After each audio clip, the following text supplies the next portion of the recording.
Sanamkela Avalanche of Grace, gama lam ndithenjiwe emolweni. Sifunda indumiso yesibhozo namhlanje. Isihloko sayo sithi ubungangamsha bukaThixo nobuxabiseka kumntu.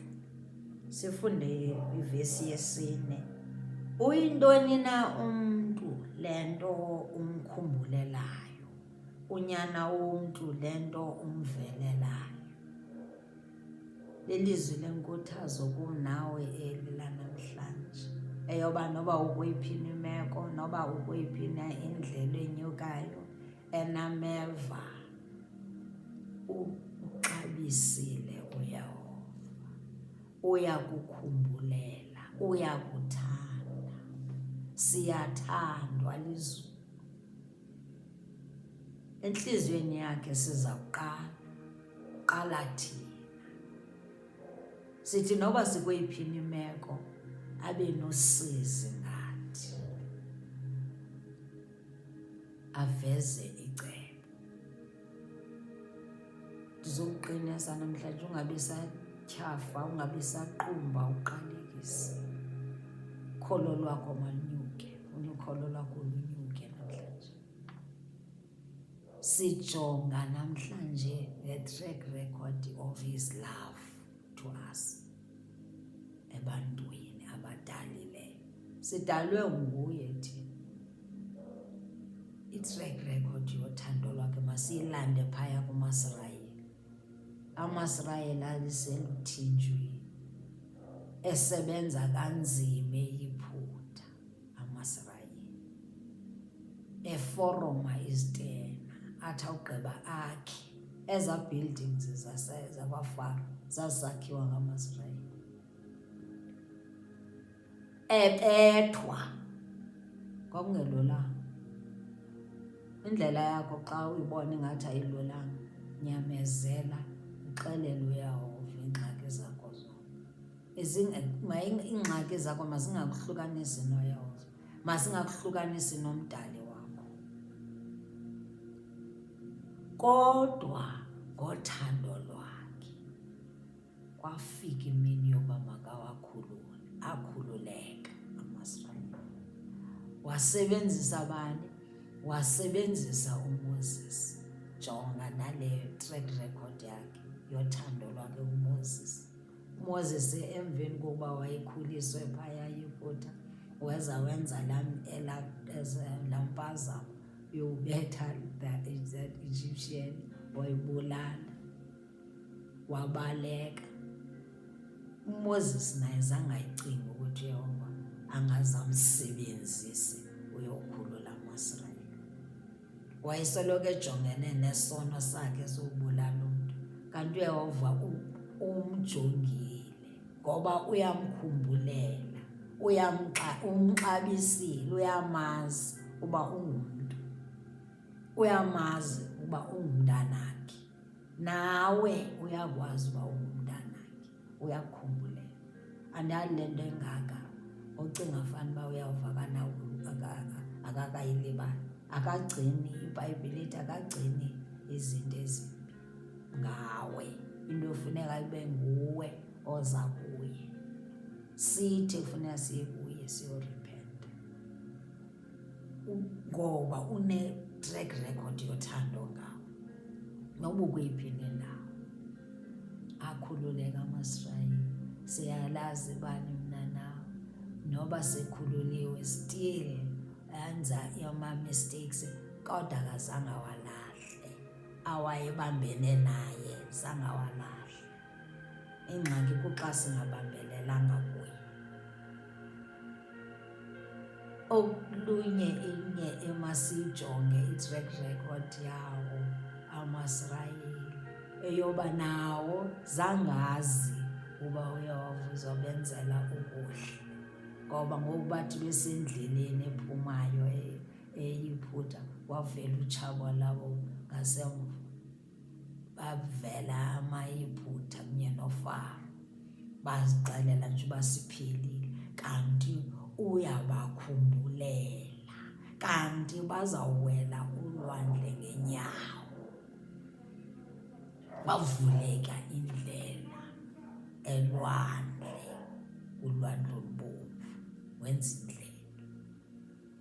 Uyehova, indlela asixabise ngayo leyo, indlela anothando ngayo leyo kuthi nakuwe. Ungathi hayi akakhathalelanga uba bekhona ngeba kwenzeki lena nale.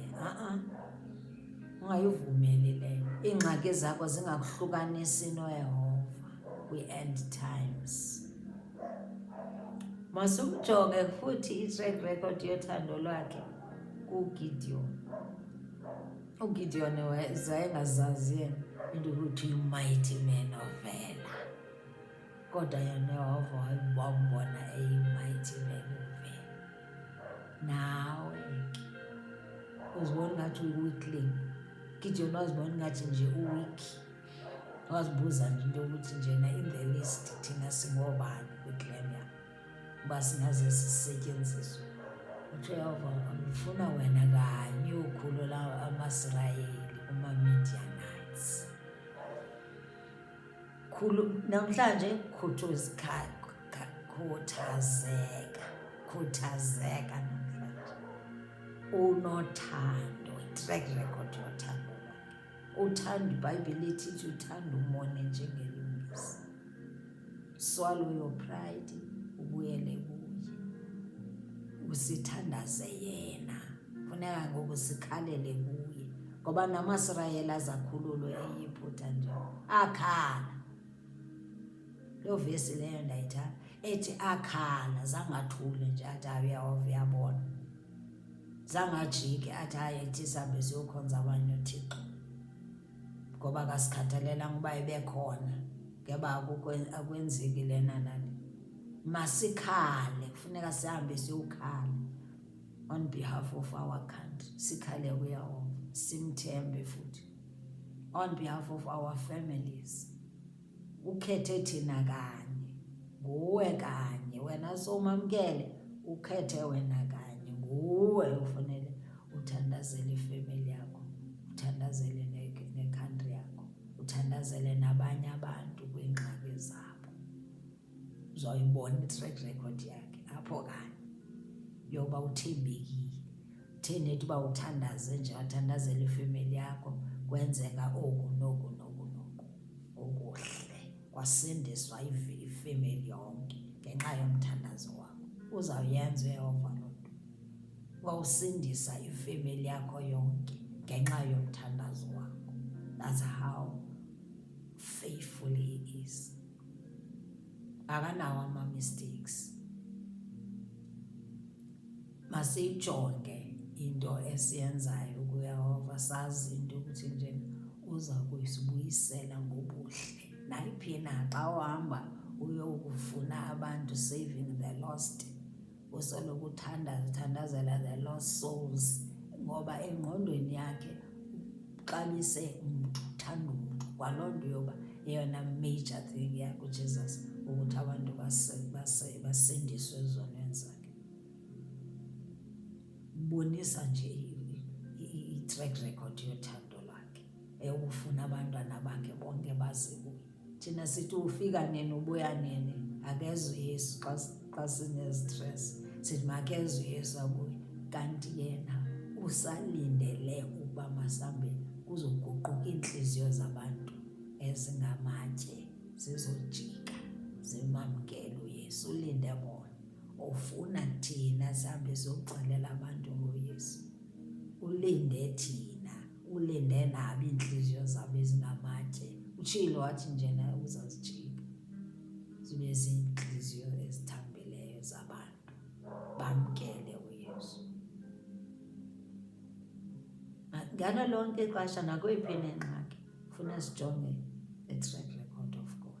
Uba umuhle mani uYesu, uyamthanda, uwazi ukuthi njena uyathandwa. Ungavumelani neentshaba zakho ezithi wena ungubani wena. Yena akaboni le abayibonayo. Uyakuthanda, siyathandwa nguYehova.